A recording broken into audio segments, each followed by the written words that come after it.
Joe review. Joe review. Yo, Joe. Cobra. Joe. Cobra. Cobra. Yo, Joe. Yo, Joe. Cobra. Joe. Cobra. Review. Cobra. Yo, yep. Here we go. Yeah. Cobra-la. Megatron must be stopped, no matter the cost.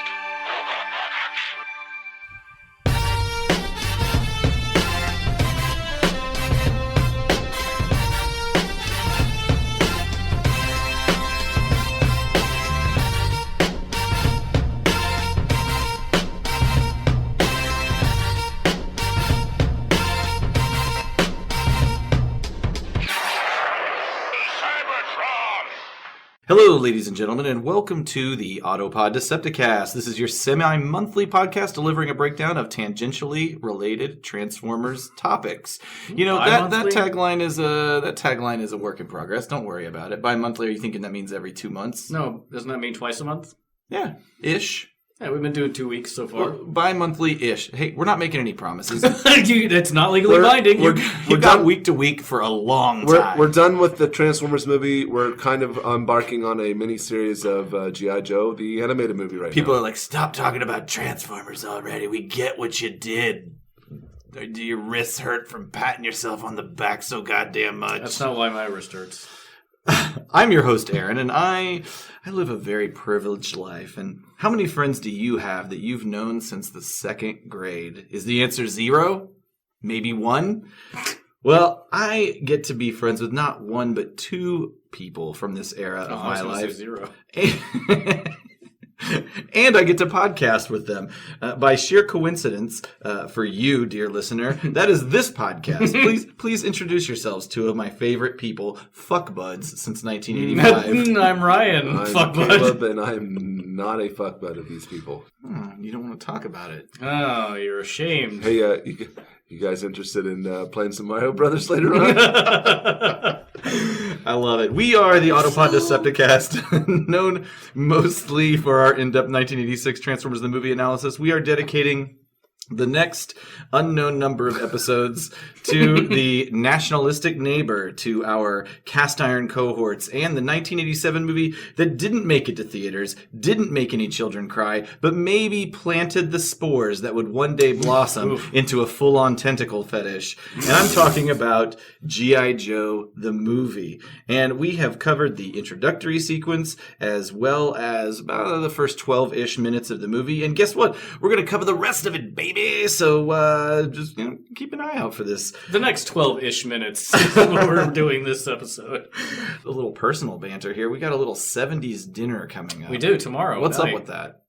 You don't know anything about it? Whose idea was it, and why is it planned? I'm very on the periphery. Whenever we got together to do the gift exchange for Christmas, all of us got together and our families. Mm-hmm. Andy and I were talking, and she was saying that Andy being Caleb's wife. Yes, Caleb's wife. And she and I were talking and wanted to have do a dinner party, and we decided let's do it. Hey, we'll shoot for February or whatever. So we texted back and forth and decided to make it a themed party. I asked, is a 70s theme party too overdone? And she was like, no, I love it. Let's do it. We're all going to dress in 70s style garb. Mm-hmm. And then she and I planned the menu.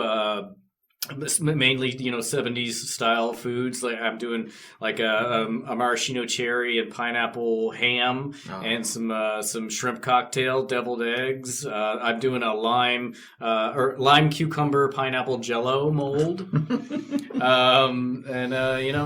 Some other. I can picture the drawings from the Better Homes and Gardens cookbook. Those weird poor, like the photos from the 70s cookbooks. Yeah. The color washed correction. out. Color correction should have been employed. Why didn't they use Photoshop or something? Right. I'm also doing a salmon mousse mold. Wow. The salmon mousse. That is a Monty Python? Yes. Reference. Yes. Okay, that's going on. How are you dressing? Or is it a secret? No, I can tell you. I mean, you're going to be blown away no matter whether I tell you or not. I have not purposefully, mainly laziness, have not cut my hair, but I'm going to try to do like the dry look. Okay. And Poofy? then Mm-hmm. Okay. And like 70s Robert Redford leading man hair. Yeah. And then I have a mustard turtleneck, and then I'm wearing my sport coat with the leather arm elbow patches. Let's point out the fact that Ryan's wardrobe anyway It's true. is pretty much that era. It's very heavily 70s influence. It's true. He's going for Robert Redford leading man, but we know the execution will be Ed Powers. That's better than what I was going to say, which is just going to be like comedic character actor that you feel sorry for.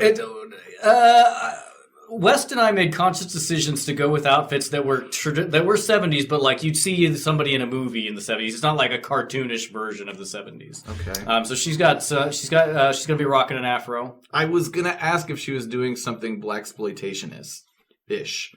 She's gonna do an afro. She's gonna do like the glowy like satiny highlights and Okay. Is she going to carry a 45?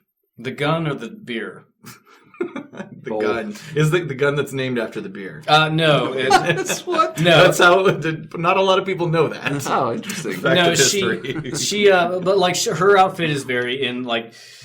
I think a way that she would enjoy dressing if it were socially not, people wouldn't be like, "What are you doing?" She just likes these kinds of outfits, and like it is something that all of her stuff she can repurpose for normal everyday wear. I'm sure she will pull it off. Caleb, are you guys making any food? Yes. Yeah, Andy's making food. Okay. Do you know what that food is? I think she's either going to do like a pineapple upside down cake or The 70s were just all awash with pineapple. It's like Molds. they just discovered it. molds. Yeah. And she's doing stuffed mushrooms, I think. Okay. All right. How are you dressing? It's a surprise. Oh. Okay. Stay tuned. Yeah. Okay. All right. Well, I've got a sweet corduroy suit that I bought for a Halloween costume that I never used, and I remembered that I had it in storage. Nice. So I'm like, and it's got a really awesome sort of velour shirt combo that I've got with it. So I'm dressed, but I'm not making any food. No, well, you never do. It's for my own shit. Mm. Wow. So, I didn't mean to this turn is- this on me. This is the future past. We'll be enjoying that tomorrow in real life, but in reality, I think this episode comes out in April. It'll be March. This should be coming out around TFCon time. It's true. Yeah, I think you're right. The Speaking of which, yeah. you'll be there. Dateline. Transformers. Good evening, Mr. and Mrs. America and all the ships at sea. The Autopod Decepticast has news. Let's go to press. I will be there. Yeah, I actually didn't put a note to talk about it here, but I will be there with Mike Seibert of Mike Seibert Radio. We will have some podcasting that we do live, and per some conversations that we've had here internally based on communications with Ron Friedman. Well, I'm not, there's no official announcement, but we're certainly going to try and leverage our relationship. He has responded to us in electronic form. Into an interview. We should call Mike and talk about that. If anybody's not afraid to make sure that happens, it's Seibert for sure. So that's TFCon. Last episode recap here as we talk about G.I. Joe the movie. We saw a bee get eaten by a catfish that got eaten by an alligator. Mm-hmm. And I learned that was a trope. It is a trope. It's the big... I can't remember the name of it. We found out that Cobra Commander is truly the Rodney Dangerfield of high Cobra officers. Nobody fucking likes him. Always a bigger fish trope. Can't get no respect. Hey! Thank you. And we met Pythona, who is not very good at moving about undetected, but she does make perfect circles and has a very large arsenal of tentacled weaponry. Where do you think she stores that arsenal? She probably has another bio bag. It's just a gross, like moist, undulating, undulating backpack. Just whips it around her shoulder, like that episode of Friends where Joey got the man bag. It regurgitates whatever she needs at that moment. It's like, that's right. Is there an episode of Friends like that? Because there was I don't know which came first, but Seinfeld. There was an episode of Seinfeld where Jerry had a man bag. Maybe I'm confusing him. I'm pretty sure Joey had a man bag. I like to think Friends ripped off Seinfeld because I like Seinfeld a lot better. Because very different shows. Because probably Friends came after. Well, no, it did. They were contemporaries. They ran concurrently, but right. Seinfeld came first. I remember the banter was always around salaries and who gets paid more. I feel like Seinfeld punched out at the right time, and Friends went about 3 seasons too long. I'm not judging that competition. It also does not hold up very well if you rewatch Friends, where I admit that Seinfeld does. Victoria, my oldest stepdaughter, loves Friends, and I don't have a great memory of it. Surprising. I don't have a great memory of it. And whenever I go upstairs and an episode is on, and I sit down and watch an episode with her, I laugh quite a bit actually, and which shocks me because in my head I don't like Friends, but then when I watch it, I have to admit that I laugh. Well, you're watching it and you're like,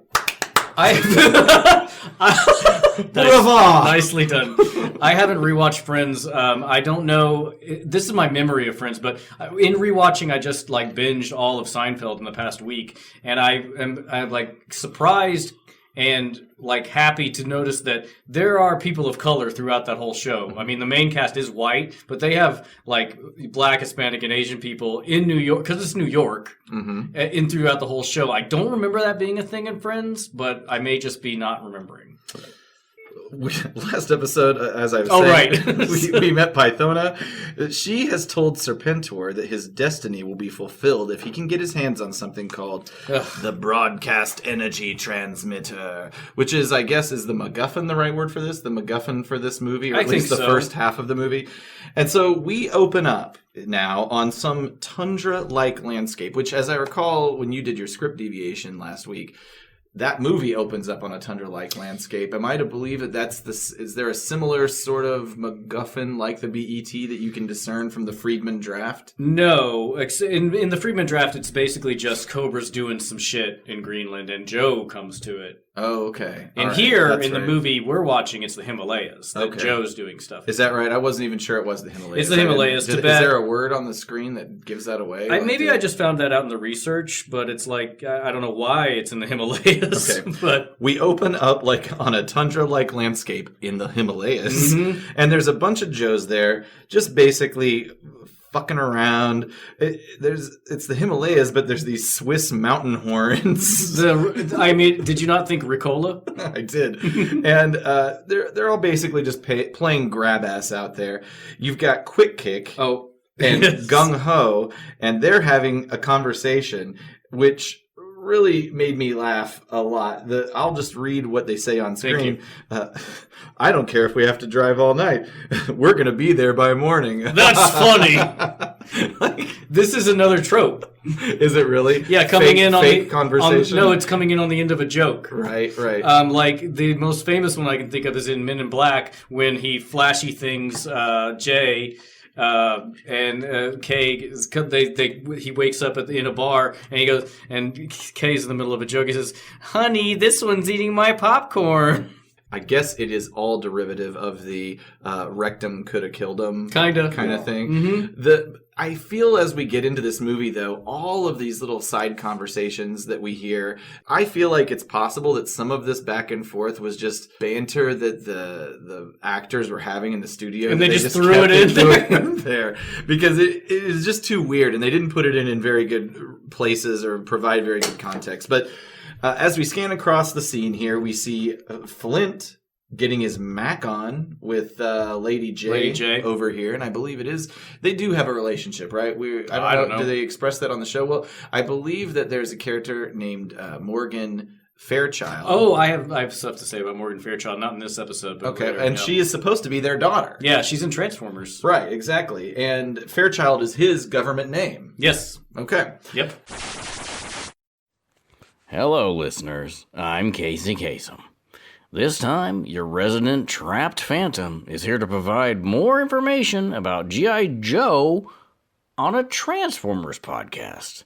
So that's not stupid. It's Melissa Fairborn, you dumb fuckwads, not Morgan Fairchild. Fairchild was a very famous blonde actress in the 1980s, known for North and South TV series and the nighttime soap powerhouse, Falcon Crest. It's just like God, anyone who cares is just generic insult here. What the fuck? Lick my butthole. And I believe that is canon in some of the Transformers media. Yeah, well, let's not screw that up. We're gonna get lots of haters. I'm on that because I'm pretty sure. 99.9% sure. So there's a lot of laughing. There's some horseplay. There's some horseplay, and unfortunately, no one's really guarding the broadcast energy transmitter. We've got Mainframe, Dial Tone, and Duke.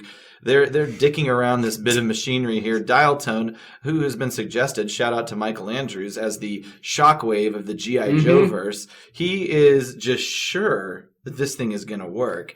And Unlimited power, anytime we want, anywhere, anytime we want. perfect. That's what he says. Unlimited power, anytime, anywhere we want. Which is Did you got when I? So do you guys ever made the connection that when you see the B.E.T. that I think of it as like a giant device. It's going to like broadcast like episodes of the Monique Show or Nellyville or maybe Run's House. how long you been holding on to this? They should have that. 5 minutes. Okay. They should have that tap dancing frog on the logo emblazoned on the side. Welcome to the WB. Yeah. Fuck that frog. I did have Dial Tone. I think I probably got him from a garage sale. Yeah, and then this is the weirdest thing because Duke says if this thing works, it could be the key to the world's energy crisis. How? Like, I think they're conflating two things here because Buzz Dixon does say that this is taken from Tesla research, where Tesla was working on wireless transmission of energy. But it seems to be that they're equating wireless energy with free energy, as if it comes from nowhere, as if it's creating energy. Are these solar panels that are on this thing? I don't think that's the implication. You don't think so? They look like the panels that are on Close Encounters of the Third Kind that make the colors with the music. Maybe they're hoping that Because they light up and that's what the energy shoots out of. maybe they're hoping that the energy will be actually like the energy that's inspired by the electricity of the Wendy Williams show. I hope this never stops. Also, all the references you're making aren't really Black entertainment television references, are they? Is Wendy Williams on B.E.T? I think he just... The Wendy Williams show has been on the BET. Okay, all right. My bad. Yeah, obviously you wouldn't know that, Aaron. I don't know if you noticed. I'm too busy watching KKK Friends. KKK radio. Oh, I watch Watching KKK. KKK radio. They have a YouTube. presence. Absolutely. wow. Okay. But those look like solar panels. I think the implication is it creates energy, though, or it somehow magnifies energy. Which is impossible. But broadcast energy transmitter, I mean, let's break that down. It's broadcasting energy, and that's redundant, right? Broadcasting and transmitting. Yeah. So it's like squared. It squares the power of energy. I think they're just conflating like broadcasting energy with creating it like cold fusion or something. I don't know. So we don't get It into irritates the hell out of me. But what we do know is that Dial Tone sounds like Mo Sizlak's even less testosteronally gifted younger brother. He does. Counterintelligence Officer Scarlet shows up on the scene and reminds us that this piece of shit costs $1 billion taxpayer dollars. I should have done the math to see what that's worth in today's dollars. $1 billion. It would probably be at least 1.5. I'm going to bet 1.75. No way. I'm going to bet 5. No, it's not more than double. Okay, hang on. We're talking Just 1987. Inflation Calculator. We've been here before. Morgan Freeman. This is the one I have this bookmarked. 1987. I guess we'll go with 2017. It might not. Well, it's over double. $2.19 billion. Yeah. All right. Well, we all. I was the closest without going over. Sure you were. Price of right. Price of right rules. Might makes right. That's right. Meagermock. So Duke flips the machinery on, exposes that. Well, this is where he says that this may be the key to the world's energy crisis, which very 80s premise and need, by the way. The thing blasts a heaping amount of energy all over the mountain. Everyone is super excited about the success of this machine. Of course, not knowing that in 5 years they will all have a new undiscovered form of cancer. but for now, it's all high fives. Even those who did not do the work, which is most of the people. What the fuck's quick kick and roadblock to it? Or Just telling shitty jokes. Yes, It's like, yes. The top I of don't it was like a remember his name. disco floor from Saturday Night Live. I want one of those light up floors. And then it basically, again, this is the wireless bit of it, just makes things work independently. Yeah. And then, we I have wish I could back this up 5 seconds. It's like one of the machines sexually Yeah. harasses Is it Lady Jaye? She gets Hang on, hit in the let's go butt back by here. a this phallic cannon. Yeah, well, like yeah. flips Oh, I up missed out of that. the Yeah, ground. look, watch. It Pops Oh my Lady God! Jaye- Yeah. Pops Lady Jaye in the old Tookus. Yeah. 12 it minutes, totally 55 does. seconds. Yeah, it just like Yeah, straight that's not up good. slides up her butt crack. That's not good. And then quick kick. And They're probably high-fiving because they saw it. Yeah. Yes. And then, at 13 minutes, we have Cross Country's Havoc runs away. Yeah. That's right. So And also, all the radios of all the vehicles start playing DMX simultaneously. Stop! Stop! So at this point, when Cross Country's Havoc, it starts moving on its own. Duke actually gives a little chuckle at that point, by the way. Look at this piece of shit struggle. But the yucks cease because Cross Country starts running or he runs to chase down the Havoc, but then he starts running back towards the camera, and he is being chased by a gigantic fleet of Cobra stun vehicles. Serpentor flies right into the scene. Destroy everything except the broadcast energy transmitter. Immediately, everyone. This I command. Or second, this I command, and immediately everyone shoots at the broadcast energy transmitter. We should drink every time he says this I command. How drunk do you think we'll get? I mean, we're only at 2. Well, We're drinking anyway. oh yeah, Yeah, that's true. I will also say we should drink more. Yes. that I think that in the Transformers the movie, I think the Transformers the movie laser blasts are better, like visually, but I like the sounds of the Joe blasts more. They're not the same sound effect? No. Okay. All right. Duke shuts down the broadcast energy transmitter. As we alluded, Cobra is blowing the fuck out of everything. They seem to be firing at the broadcast energy transmitter, which is sort of What's this expect. vehicle that loses control? And That's a Havoc. It stands for Heavy Articulated Vehicle Ordnance Carrier. I want to think that the Havoc just keeps running around by itself throughout the rest Like of the this movie. was Ernest Goes to Camp, where you keep seeing the It's car. a running gag. Yeah. And the Havoc is just in the background along the horizon. Oh, that's wonderful. That's pretty good. So Cobra, as we're saying, is just blowing everything up. Look at that. They have the element of surprise. Yeah, which they shouldn't have. in a very So big dumb. way. What were the Ricola guys? No, I Maybe the don't- Ricola guys were actually blowing a warning sign. they that were nobody Cobra paid agents. attention to. I just want to say Joe they're not very well organized. It doesn't seem like they were trained for this. No. The Joes finally start to fire back, and despite the fact that a mountainous, snowy path does not seem like Harley-Davidson territory, the goddamn Dreadnoks show up and join the fight here at this point on their motorcycles. Yeah, man. And I was gonna say earlier, I like that everybody's in cold weather gear, but Cobra, like the Dreadnoks aren't. Some of the Cobra agents are, but so they blow up Snowjob's Havoc. He abandons just in time, of course, and then he goes and hops on Quick Kick's Havoc. They exchange some witty, wintery banter and take some shots. Their banter here does not make sense, as I was alluding to here. Here's what they said. Quick Kick. Hey, Snowjob, need a lift? Snowjob. Maybe walking is better for my health.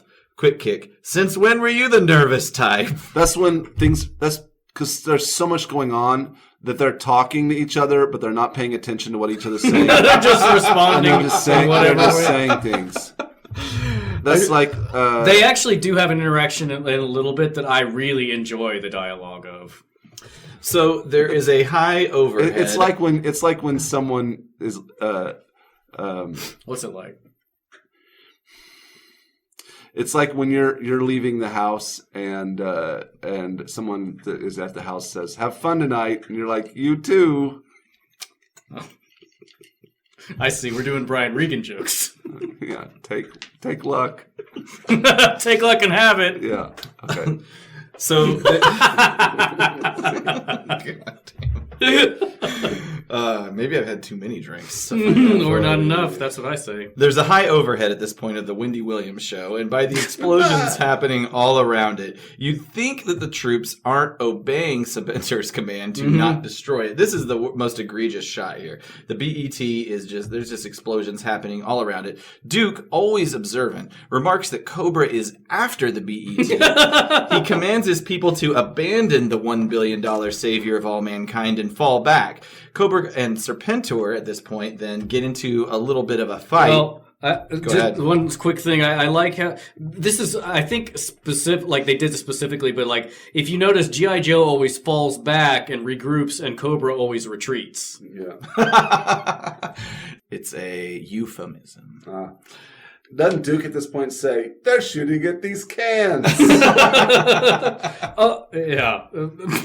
And then Serpentor says, I must possess the broadcast energy transmitter. This I command. That's number 3. Number 3, we'd be getting tanked on this episode. But and as he says that, or before he says it, he and Cobra Commander kind of get into a little shit here. And Cobra's give it, like, this is costing us dearly. Which the action on screen, by the way, hasn't conveyed at all. They've been Unless he's actually just talking about gas. really kicking G.I. Joe's ass at this point. Serpentor calls Cobra Commander a lackey, and now I appreciate input, and as our HR representatives will tell us, feedback is a gift, but this is an offensive level of candor. Higher level Cobra officials really need to treat each other with more respect. Also, the Megatron Starscream question persists here because clearly Cobra Commander is a pain in the ass. Clearly no one likes him. Why didn't Serpentor get rid of him a lot earlier? Yeah, because we don't have the Starscream defense where Starscream is actually capable and like is very powerful, whereas Cobra Commander doesn't seem to add a lot to anything. I would think maybe Serpentor just hasn't built up the documentation on Cobra Commander yet enough to build a case. You got to have your paper straight. Maybe that's scheduled for next Paper week. trail. That's right. I just haven't got to it yet. I would argue Cobra Commander has shown a level of competence. He created Cobra. He did. It's true. Yeah. I don't know. He seems to be one of the few smart ones here that he's wearing a hoodie. Yeah, he's one of the ones wearing a coat. Yeah. At least he dresses appropriately for the situation. Is there a college that has a serpent-themed mascot? I don't know why. I just thought it'd be funny if he had college letters on his hoodie. Oh yeah, yeah. He's part of the Indiana Quetzalcoatlus. I don't know what a Quetzalcoatl is. Quetzalcoatl is an Aztec god who was a serpent who flew. I think you knew that we wouldn't know that. I don't know. Open a book. Ryan is always trying to prove his intellectual superiority. I will say this. It is very difficult and draining on me for me to constantly bring myself down to your guys' level. So sometimes I'm sorry it comes out. It's that's why APDC AD exists. Is your attempt That's to try and highbrow, relate. baby. Right now, you've got Cobra Commander, you've got Dr. Mindbender. They're in this machinery.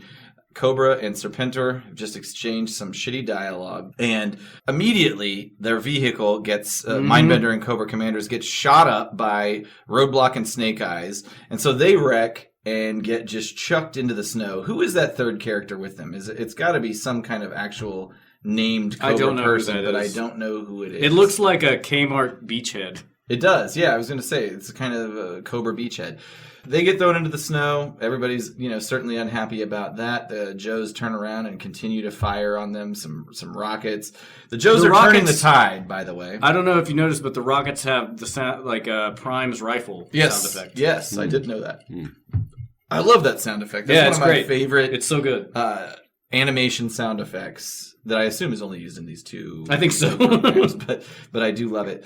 Duke decides to jump back to the B.E.T. I surmise he never should have left it. If Cobra wants the B.E.T., in theory, they're never gonna leave. They're not gonna Destroy They're not it? gonna destroy it. So why wouldn't you just stand your ground there? But Or drive it away. or. I mean, that thing's got to move at like 3 miles an hour. Yeah, I'm guessing it's not highly portable, but I mean, they brought it all the way to the Alps. I for some was reason. thinking they built For no it there. reason at all. Do you not think Weird. Why would they build it in the Alps? don't Why know. is it I there? don't see any factory. Wait, they're in the Himalayas. They are not Yeah. in the Alps. Right? Oh, yeah. Maybe they just Tibet. They got some Sherpas, that cheap Sherpa labor. Yeah. I don't know. Capitalism. No offense to any Sherpas out No. there. Where my Sherpas at? So Duke jumps back to the B.E.T.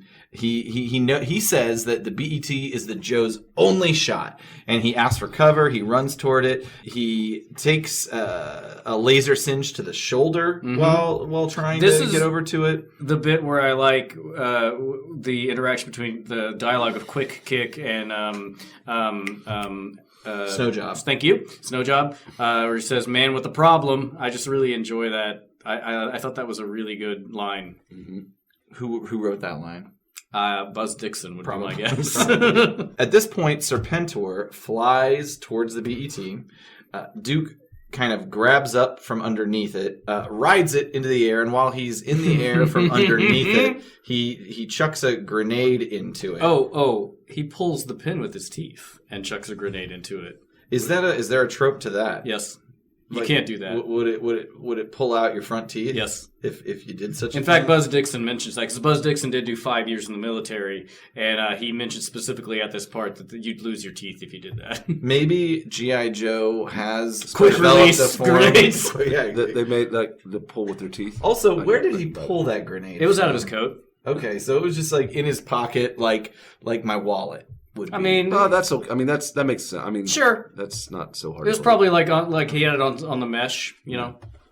I feel like grenades are usually attached to something. Like there's some security. It's more than just dangling like your car keys. You Well, realize you're not in the You army. realize Duke is dangling. Well, this from- isn't Army. You realize Duke is dangling from an improbable Serpentor flying machine, right? That's true. What makes that thing go? Did That's- Elon Musk design that? Yeah.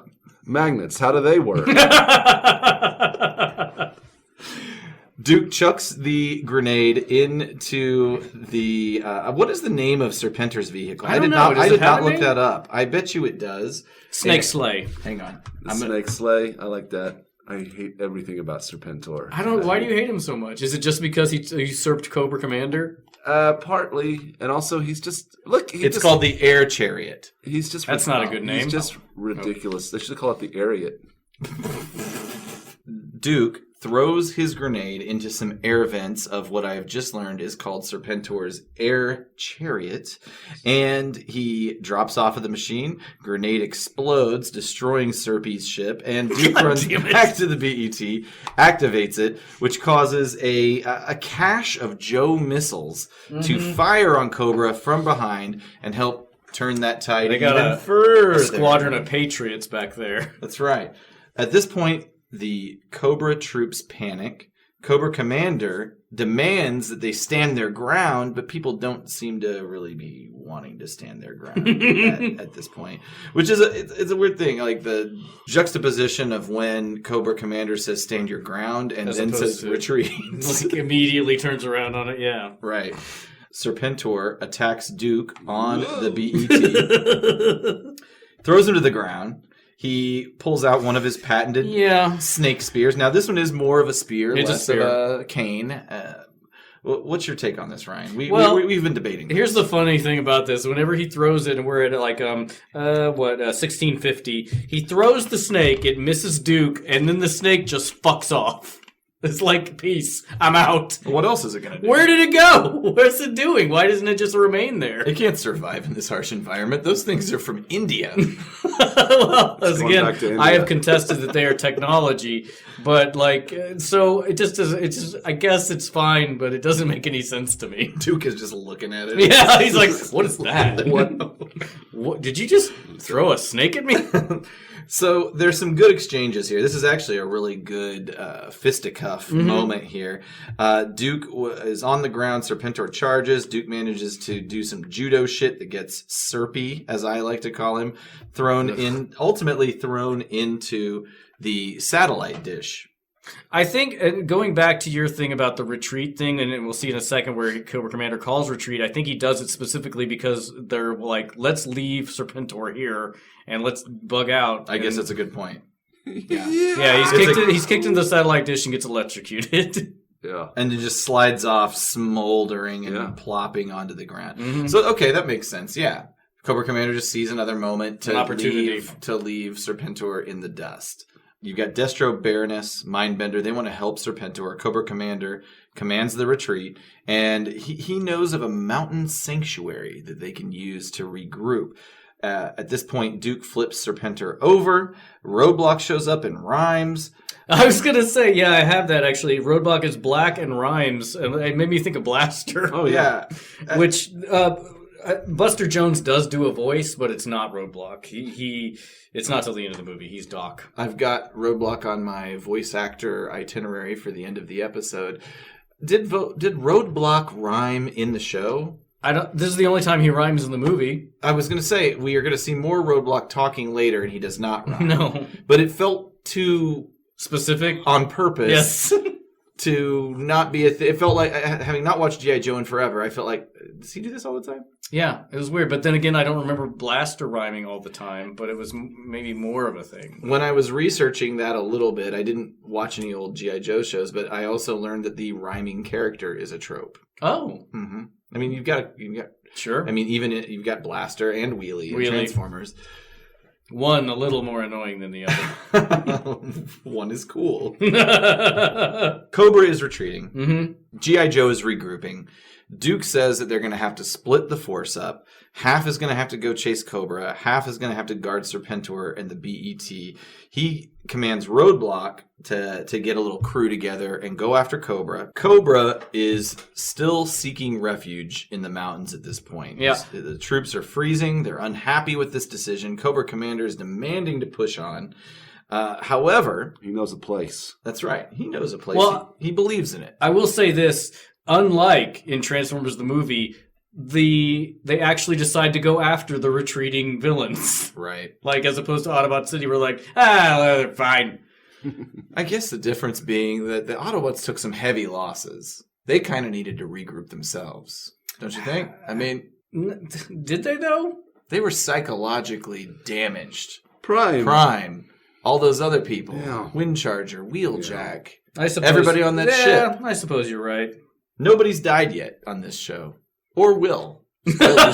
Spoilers. That's right. No real world consequences. Roadblock's team catches up with Cobra and attacks. The team plods through a tunnel to find the sanctuary. The Cobra team, that is. Mm-hmm. It is when they get through that tunnel, we're going to find that it is filled with these 50-story tall stocks with these alien-like pods on the tops and on the ends.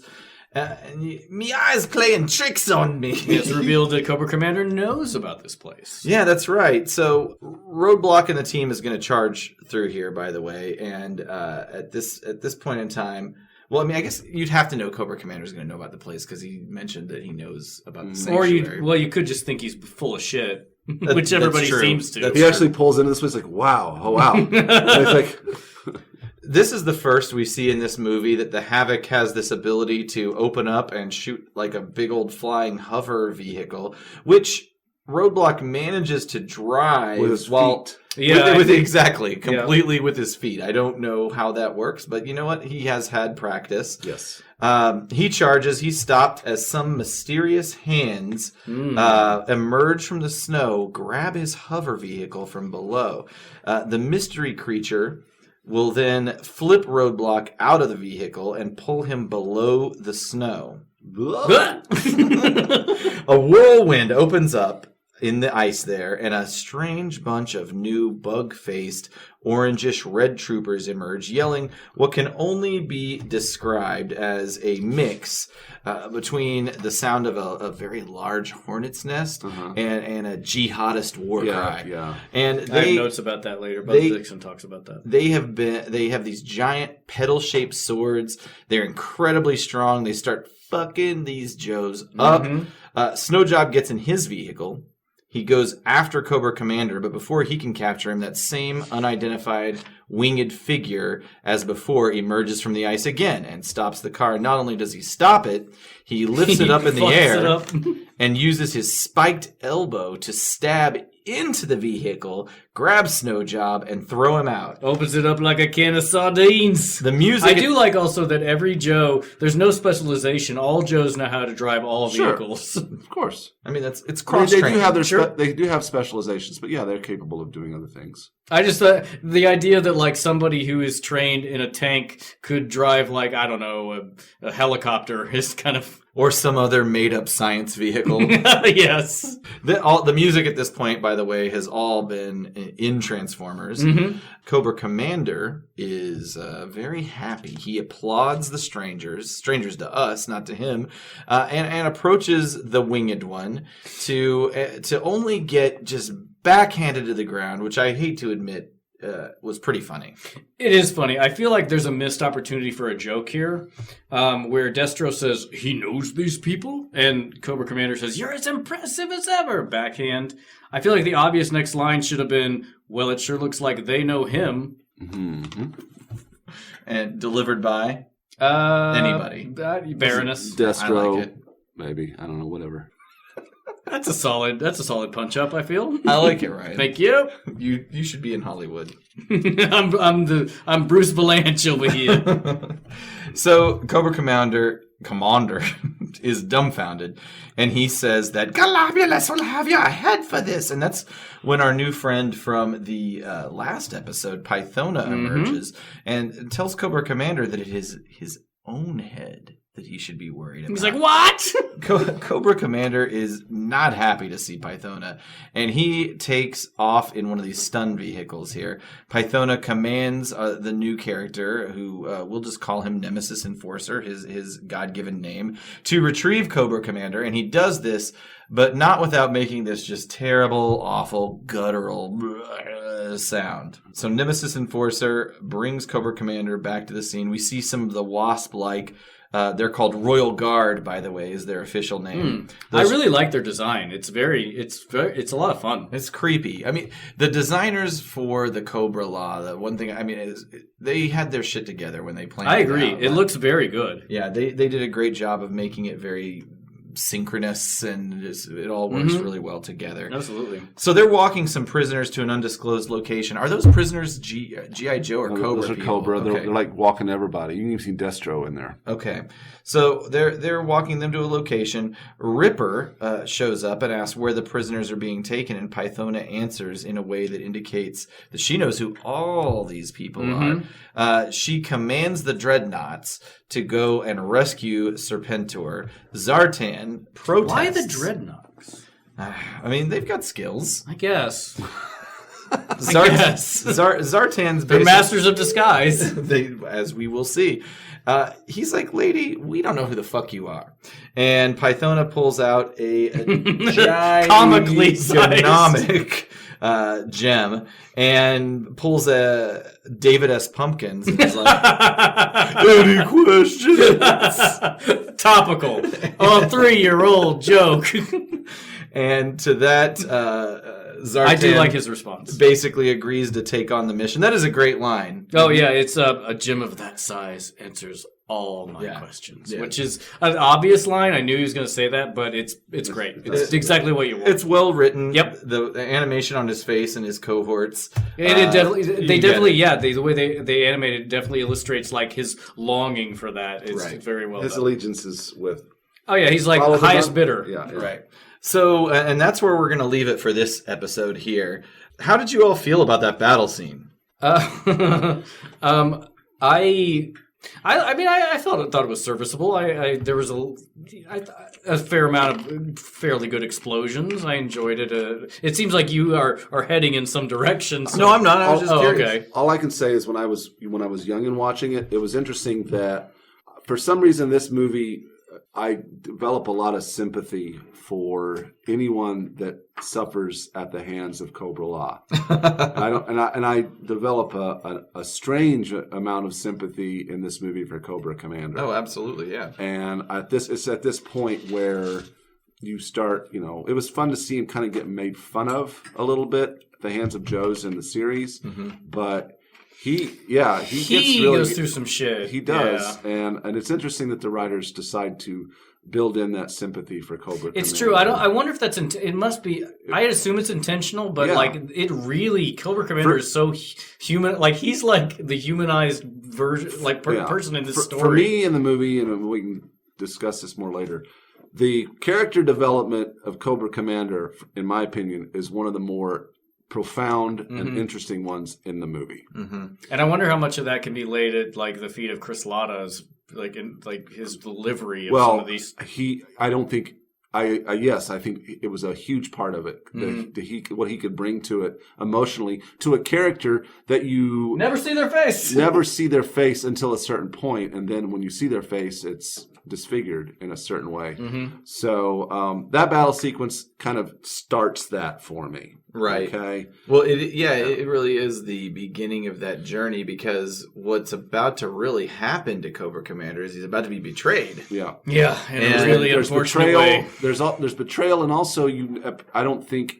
But he's betrayed because he betrayed. You see the Joes in this get kicked around in a certain degree that you never really saw before in the series, in a way where they get their asses kicked really hard, and they really seem to be helpless. And Yeah, you it's don't true. see They're at a huge disadvantage in some of these. You don't see them this helpless. The only thing I can compare it to is the episode where.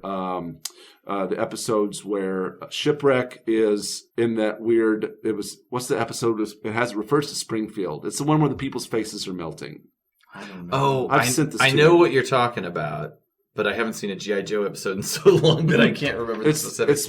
It was a creepy episode. It was a creepy episode. He was hallucinating, psychologically. right? Was it a Mindbender episode? Oh. I don't remember exactly, and I'm gonna have to do my homework so we can talk about it more. But I would say that. Casey Kasem here again to pull the ample fat of the Autopod Decepticast out of the fire. The episode these dirtbags are floundering to recall is Season 1, Episode 54 and 55, There's No Place Like Springfield. Shipwreck is subliminally given a formula to turn water into explosions, is captured by Cobra, who then attempts to extract the information through an extremely elaborate fake family, job, hospital, and parrot. In fact, when Shipwreck's real parrot finds him, Shipwreck grabs the parrot and asks him how he knows he can be trusted. The parrot says, "Rock, remember that night in Annapolis?" And Shipwreck instantly trusts him. What? Some serious shit went down in Annapolis, listeners, and that bird knows where the bodies are buried. Oh, and Cobra has mastered perfect goo-morphing copies of G.I. Joe, and they only use them to try to get the formula for explosive water. Here's a tip. It's called gasoline. There hasn't been very many points in the series before this where they're as helpless as they are right now. Right. And so so there's real, sorry to say the word again, psychological aspects to it. Oh, absolutely. As we're going to get. So anyway, that's how I feel about this battle. It starts that. Why is Cobra Commander scared of Pythona? And maybe it gets revealed later in the movie, but I presume he knew her because he's been a part of. Obviously, he's got connections to Cobra-la, and he knew, and he said her name. But did she have dirt on him? And certainly, she probably would know from being on base during the whole Serpentor sequence that Cobra Commander was like trying to set Serpentor up to get murdered. So maybe she knows that, and he knows she knows that, but he doesn't know it was her. It's at that base. It's odd. You would think that Serpentor would already know where Cobra-la is, and would also be aware that Cobra-la was so close to the battle site. Well, he probably did know that. Then why would he? It's complicated because also why wouldn't Cobra-la come out and just get the B.E.T? That's right. They got a lot of troops. It's problematic, and I think it's a plot. It's a problem with the plot that we're just gonna have to move past. Yep. All right. Well, then I guess that maybe brings us to the exciting, tantalizing segment of the show that we like to call Script deviations. So I don't have any of the outline that Ron Friedman did of the script that he wrote for this. We haven't gotten to that yet. It kind of skips straight from. But maybe we'll get it. Maybe we will. We're working on it. Crossed. Wouldn't that be great if we were the first? Yeah. Oh, we'd be on the G.I. Joe map, baby. And then money comes running. Yeah. Whoa, slow down. So much money. We're just going to start bootlegging that script so that the 150 people worldwide that are interested in it. When you said that, I just had an image of me standing over a copy machine, smoking a cigar, just going, In this version of you, you're a lot fatter. than you. Oh are. yeah. I mean, I'm pretty fat now. You're not I've fat at been all. working on it. I'm just saying from all that extra meat you've been eating, from All the ham. the pineapple coated. All right, so what I'll read now is just some of the Buzz Dixon commentary that we had from it. This is pretty common knowledge. Cobra-la was a placeholder name. Oh wow! It was a Shangri-La reference, basically, and he felt like that was pretty obvious, and he was going to change it later, but Hasbro fucking loved it, which I guess they were just, they loved everything. We're like, do it all. Well, like in the 80s, did everybody just get Shangri-La? I mean, maybe it seemed too I feel on like the they nose. should have. Yeah, Too on the nose to him. But I think people were. I don't think everybody knew what Shangri-La necessarily was, but they'd heard it. They'd heard it a lot, and they probably Maybe. subconsciously I associated. can it see with how it's a an placeholder name. an exotic place. Right. It doesn't feel that well thought out. No, because it was never meant to be that. In fact, he says that if he suspected they would have kept it, he would have called it Granny's Body House, which he continues to refer to it in the rest of the commentary as Granny's Body House. I like this guy. Yeah. The punchline that was delivered by Quick Kick is apparently a real joke, which I couldn't find. That Dixon says is the dirtiest joke I ever heard. Which kind of goes along with like the voice actors being filthy and stuff like that, but he does not elaborate on it. But you Googled the words. Yeah, to the joke, and nothing happened. Came up. Nothing came Really? up. Okay. Oh wow, it's kind of like a. The only thing that came up was the reference to Men in Black. Is it like you think it's like a voice actor's like version of the Aristocrats kind of thing? Yeah, maybe. Around? Except nobody knows it. Right. We're gonna have to As opposed ask, to everyone knowing it. You should ask at the convention. I'm just going to go up to Michael Bell and be like, we're going to drive all day till we get there. I don't care if we have to drive. Starts... Well, he won't understand that because the line is, I don't care if we have to drive all night. Okay, all right. And he's just going to look at me and give me a secret handshake. And then you're going to be like, come up to my room. I'll be in the bathroom. You play Super Mario Brothers. You must make the fireworks go off. I need the fireworks. And whenever you go down the tube, you know what happens. The part where the vehicles are the stuns are driving at each other in the Himalayas, one piloted by Mindbender and the other by Roadblock, where they're shooting at each other. Dixon says it's a game of chicken between two mustachioed baldies.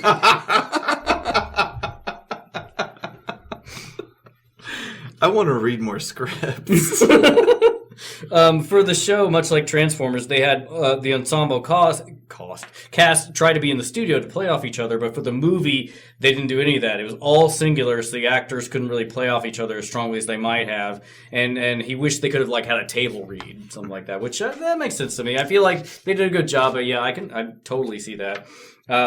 It sounds like Hasbro was a lot more lenient with Joe than Transformers because Dixon says they didn't dictate which vehicle or characters to use at all, like in any of the episodes.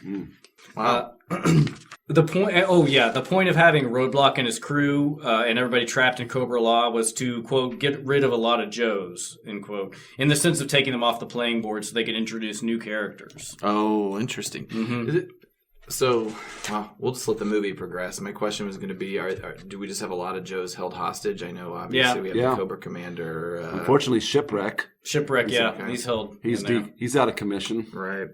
That trilling sound that you mentioned, Aaron, that la la la la la, was inspired by Lawrence of Arabia. Okay. Arab women with high pitched sound that could penetrate for miles. Unfortunately, the male actors had voices too deep for the sharp, high pitch that Buzz Dixon kind of wanted it to happen. I think later when the Cobra characters start doing it, as opposed to the call from the Wasp-like characters. Gotcha. And that's all I've got for that episode. Excellent.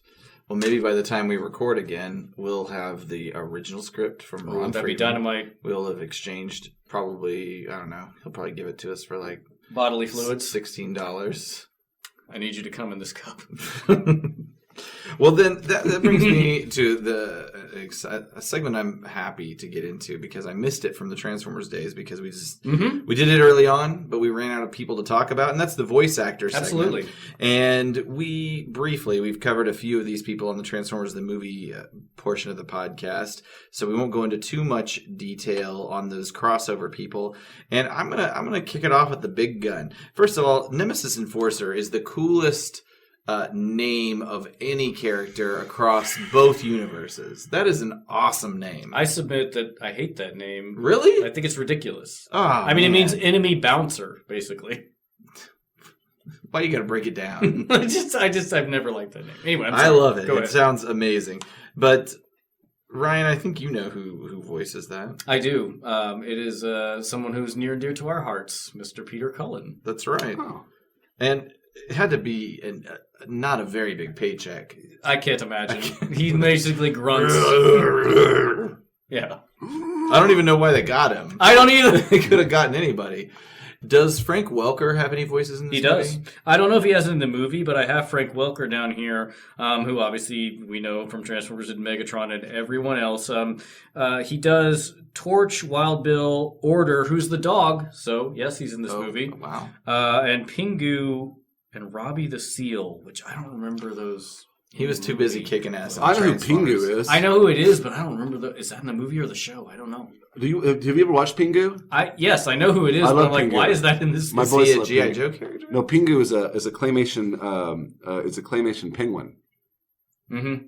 It's hilarious. Then why are we talking about it? Well, apparently it is. I think either in this movie or in the show because it was on the list of things. he did Pingu's in G.I. this Joe. movie. I don't know. I don't know. Keep an eye out, everybody, for this thing I don't know about. I'm Yes. fascinated. Pingu is a European. It's like a Scandinavian claymation show, and it's really, really good. Okay. It's about a penguin in the Arctic, and it deals with family dynamics. And I'm actually really surprised that Frank Welker is doing the Pingu voice. That's exciting for me. You wouldn't understand. Oh, He wouldn't. I mean, I have a family. I have a family. Okay, well then I don't know why you don't understand.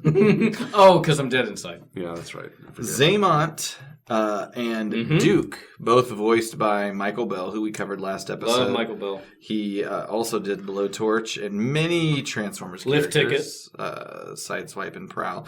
I didn't know this. I assumed that Zaymont and Tomax were done by the same person, but Yeah, that's untrue. Tomax was done by none other than who, Ryan? I don't. Corey Burton. Thank you. Yes. Oh, there it is. I thought you knew it. Spike, Shockwave, Sunstreaker, Brawl. I couldn't find it on my list. That's right. We mentioned last episode, Neil Ross, Shipwreck, finally got a line in this movie, so we'll talk about him. He also did Buzzer, Monkey Wrench, and Hector Ramirez, who is the Geraldo analog to this Also universe. in Jim. We remember him from Transformers, Springer Bone Crusher, Hook, many other voices. Gung Ho was Christopher Collins. Chris Latta, he also did Cobra Commander and Ripper. Guys, we know that Mr. Bell, Mr. Collin, Mr. Burton, Mr. Ross are all alive. Mr. Collins is with Jesus. However, we have some new players of the game here, so it's important to understand the status of their blood pressure. Not that whether it's high or low, just that it exists. Mm-hmm. And so I've got about 7 or 8 characters here.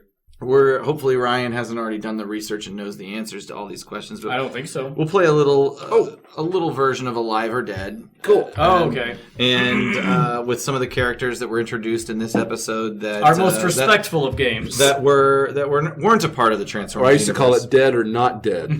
I like that better. We'll rebrand. That's whenever we were working up stuff for TFCon. Yeah. Mainframe was played by a gentleman named Pat Penny. Mainframe was really all he did for G.I. Joe. He was also on the Dukes show that we talked about last episode. He was on Fraggle Rock, Mighty Mouse, New Adventures of Mighty Mouse, the John Kay show that basically made his career before Ren and Stimpy, SpongeBob, Robot Chicken. He's the resident person that does the voices for He-Man and Terminator. He's repped by William Morris, and I presume still is because this guy is Alive. very good. That was a gimme. That was a gimme to prime you guys That for was the game. prime the pump. Okay, next up we're going to talk about dial tone. That's one me, Ryan 0. You beat. Okay, well, make sure you're keeping score. Okay. Dial tone. Hank Garrett. Lots of TV movie work in the 70s and 80s. He was Officer Ed in Car 54. Where are you? He was on Paris, Three's Company, Knots Landing, Airwolf. He was in Death Wish, Amityville Horror, Serpico. G.I. Joe is one of his few voiceover credits, along with additional voices on Garfield. Definitely dead. Dead. He's alive. Okay, super. I just thought that was a lot of 70s How work. old is he? Scarlett, B.J. Ward, He doesn't know how old they are. a.k.a. Betty Jean Ward. A ton of credits. Incredible Hulk, Alvin and the Chipmunks, Scooby-Doo, Princess Allura on Voltron. She also cheated on the Transformers with the GoBots. Pound Puppies, Yogi Bear, Real Ghostbusters. She was a Broadway vocalist, former Playboy Bunny. Ooh. She is the stepmother to Helen Hunt. And what do you guys think? Alive. Heart is still beating. Excellent. Cross country. I hope they're all alive, by the way, listeners. Michael McConaughey played cross country. I don't know how it is you specialize in certain types of gigs, but this guy, he has been involved in anime since the late 70s. So we're talking about Lupin the Third, Mobile Suit Gundam, Galago 13, Robotech, Dragon Ball before it was Dragon Ball Z. He also did Visionaries. He's done a ton of video games. For Transformers, he played the role of Trax and Cosmos. He was president of the Nevada-based VoxWorks Voice Acting Corporation. And this is interesting. He was the voice of Tatsu, who was Shredder's number 2 guy in the live-action Ninja Turtles movies, number 1 and 2. Oh, I know. He did the voice of this guy. That guy was dubbed? And so, what do you guys think? Caleb, you go first this time. Dead. I'll go alive. He was the voice of Tatsu in the Ninja Turtles movies, an Asian character. He is white and very much alive. He's white? White and alive. Wait, that guy had a thick Asian accent. His name is McConaughey. Oh, no. No, I'm just saying, like, that character. No, I know. That wasn't... So it's yellow voice? Wow. Call it what you will. Snow Job, voiced by Rob Paulson. This guy is one of the kings. He had a His few name other... is Robert Paulson. Well, very good. Wow. Dang, nice reference. He had a long, strong career that is definitely down to get the friction on. On Transformers, he was Air Raid and Slingshot and Haywire. Haywire was a Target Master character that we wouldn't care about. He was Gladstone Gander on DuckTales. He was lots of voices on Rescue Rangers, Tailspin, Darkwing Duck. He was a big player in the Disney catalog. Raphael on the Disney Ninja Turtles. Arthur on Tick. Likely best known for Animaniacs. He was Yakko Warner and Pinky. What do you guys think? You have to go Alive. first. Dead. He's alive. I actually knew that. I know that actor. He voiced Jim Carrey's character of Stanley Ipkiss in the cartoon spin-off of The Mask. When a Jim Carrey movie is aired on just normal television and it needs to be edited for language, he does the Jim Carrey voiceover work. It's good work if you can get it. Roadblock, Kane Holiday. I apologize if I murder that name. Actor. He mostly live action. He Love American Style, Carter Country. He was on the show Soap, The Philadelphia Experiment, Greatest American Hero, Benson, Hill Street Blues, Matlock, Doogie Howser. After marrying Linda Copeland in 1996, he became a traveling evangelist. Oh. He and his wife spent the next decade preaching in gospel musicals. Oh, no. Dead. Hallelujah, he is alive! I feel like I think I see a pattern. I don't Currently, Ryan is ahead 4 to my 3. Ooh, there's 2 left. Okay. Oh, boy. Work your strategy. Could be. Quick Kick, Francois Chau. This is an exciting one for me, actually, because Francois Chau is an actor. He's born in Cambodia. Mm-hmm. Most of his credits are live action, not voiceover. Quick Kick is his only Joe credit. He has a few other relatively inconsequential animation voiceover work, but he's been on a lot of television shows: Hill Street Blues, China Beach, Hunter, Baywatch, MacGyver, The Adventures of Briscoe County Jr. Love it. ER, Nash Bridges, Jag, Alias, and 24. There are two credits that stand out for me. He played the role of Shredder in Ninja Turtles 2 Secret of the Ooze, not Ninja Turtles 1. And Dr. Marvin Candle, a.k.a. Dr. Mark Wickman, a.k.a. Dr. Edgar Halowax, a.k.a. Dr. Pierre Chang, the Dharma theoretical astrophysicist who appeared on all the orientation films and may be responsible for all the events on the show Lost. You really liked Lost, didn't you? Yeah, I know love Ryan likes to be the guy who doesn't like everything that everybody You portray likes. me as this. I like what I like. I don't care. I did not like Lost. It doesn't matter. But I remember, like, we talked about on last episode about the costumes, whereas the one where Caleb was Cobra Commander, you were a Dharma Initiative. No, I was old Greg when Nope. Ryan. Nope. Ryan put the picture. Look up. at the fucking look at our website, asshole. Oh shit, those are my chubby days. All right. They sure were. I will say alive. I'll say alive. He may be lost, but he is All alive. right. So this is my. All right. This is make or break. Yeah.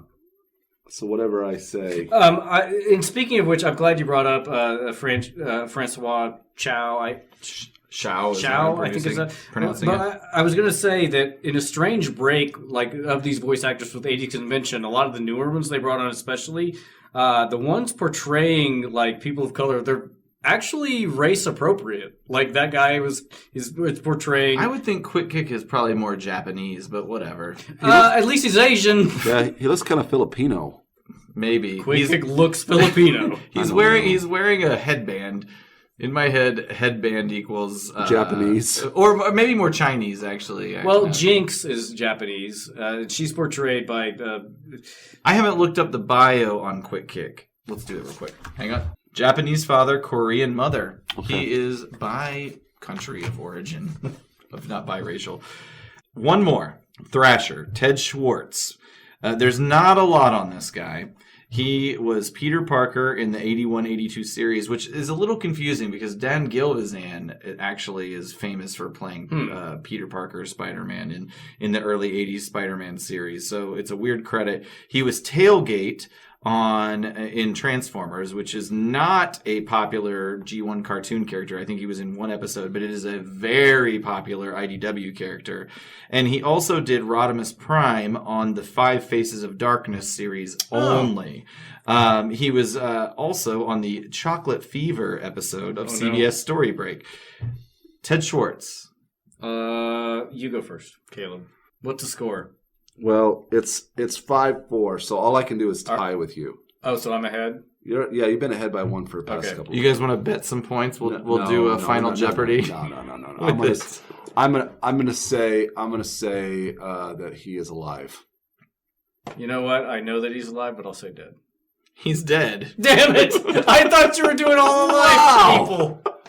I saved the dead guy for last. Nice job. Nice fake out. I thought I cracked the code. You know what? 2014. I will say, Ryan, that was a very, very kind gesture. Thank you so much. Even though it Wow. worked against It didn't work at all. No, Age it 80. It did work for him. He won by 2 points. No. Yeah. Oh, that's right. No, I'm sorry. Yes. You did get it. I apologize. By trying to get it wrong, he got it right. I need to drink a little slower. Aged 80, passed away. There is very little information on him, so we can't even talk about what he passed away from. But those are the voice actors introduced in this episode. So I guess it's time, guys, to go to our Iconic Joements.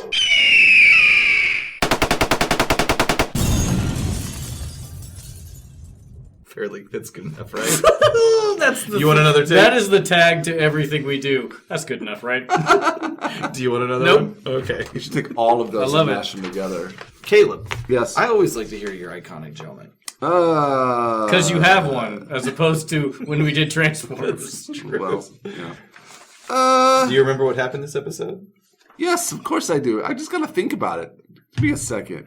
Aaron, your tell us your iconic Joement. For me, it was really the reveal of this new race of, I guess, semi-humanoids. Mm-hmm. All the creepiness associated with it, and just Nemesis Enforcer as the coolest name in the G.I. Joe universe, despite its critics. Split decision. I will say my iconic moment, it always sticks out when Serpentor gets fried on that disc. He's just like, It's like 30 seconds. yeah, he's smoldering when he lands on the ground. How is he not dead? I would have loved it if he just like sunk into the snow, like he was so hot that it That's went all the pretty way iconic. down. Yeah. Twitching. It's great. I think mine. I'm just picturing like his arms flailing as he sinks into the earth. Yes. Oh god. The snake and the snakes are fine. I would like it if the snakes popped out of the hole and I ran think it'd be away. funny if the snakes' also eyes were like, whoa! Like the snakes were getting, because the snakes were getting fried too. Just cartoonish like eyeballs. sludge. Like Like sludge. Transformers. He's getting hit by Devastator, yes. Snakes are just shooting out of his outfit. Like,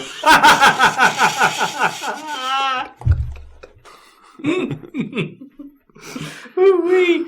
Oh, okay. I think mine would have been whenever that hole opens up in Cobra-La and those wasp Cobra-La characters come flying out with the So many of them. It's very. I feel like animation wise, it's really impressive, and also like it's just very dramatic the way it happens. I love it.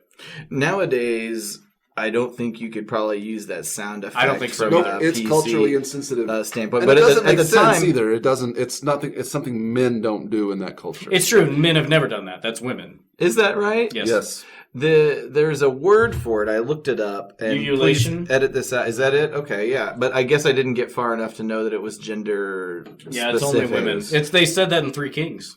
Oh, okay. Gotcha. It's they custom. But at this point in time, when this movie was made, I don't think there was enough exposure to Middle Eastern, or I guess specifically Islamic culture. Specifically, I don't know if that is maybe you guys know more about this than I do. If that is that a jihadist thing, No. or is it broader? It's a broader part of No, the it's- culture. it's It's celebratory.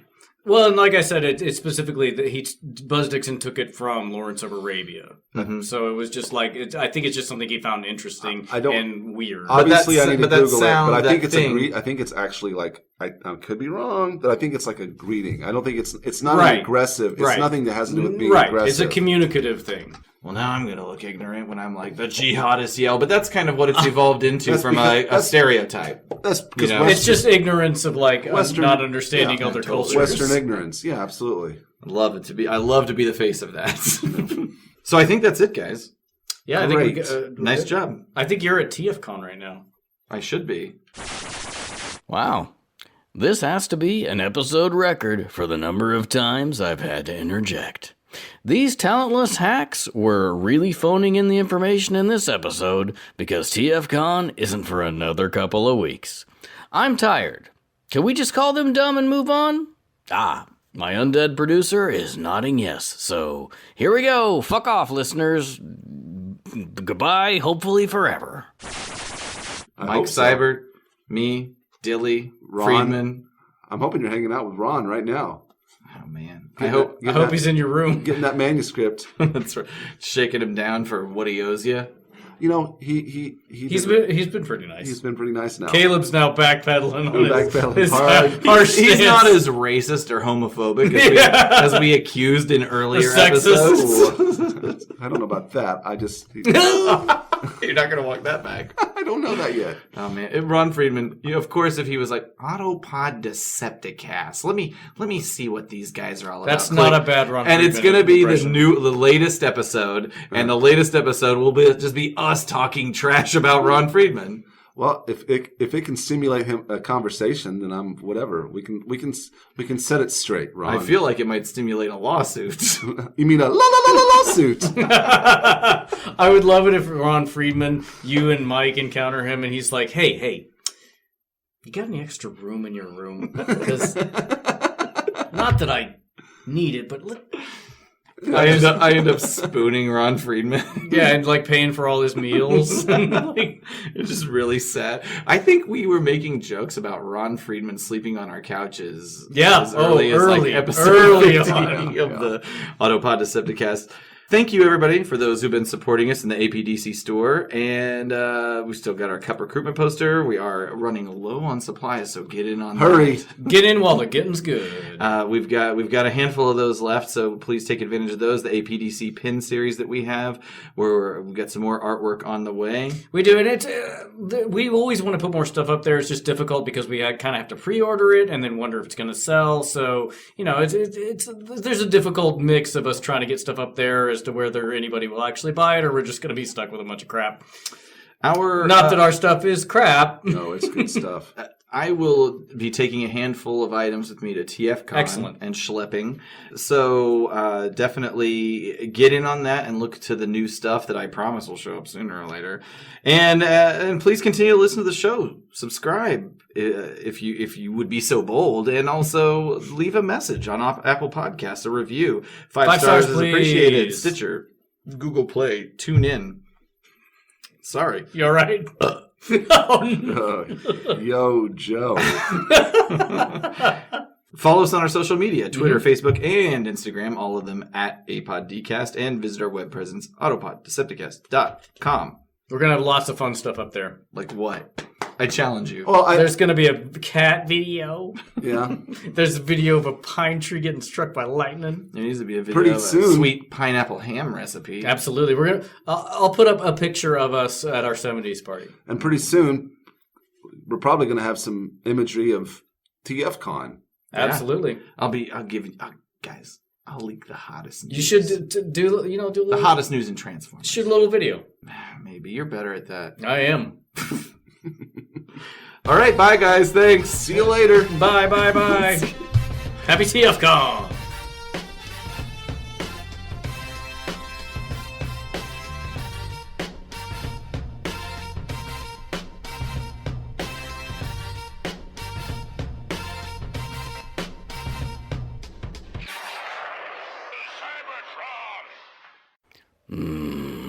Hello, ladies and gentlemen, and welcome to the Autobot Decepticast After Dark, APDC AD. Take your dicks out, take your pussies out, get them wicked, them hard, because we're going G.I. Joe style. Men and women in uniform. You can Yo My Joe anytime, any place, any place, anywhere. Where? Underwear. Well, I don't. Thank you for asking, and it's a very sexy question. Just in time for that March Madness. You know who else had madness? That Don Quixote. He was always tilting at them windmills. I'll wind up all those mills. Did you know there was a donkey in that story? You know how you lead a donkey? With a carrot. And that was my nickname in high school, ladies and gentlemen, the carrot, because that's what I had in my pants, a big old turgid carrot. Thought I was smuggling a big-ass carrot all around, but it was my wang. Got your nose frosted. Oh boy, ladies and gentlemen, this was a real stream in consciousness one. Yo-Joe-gasm.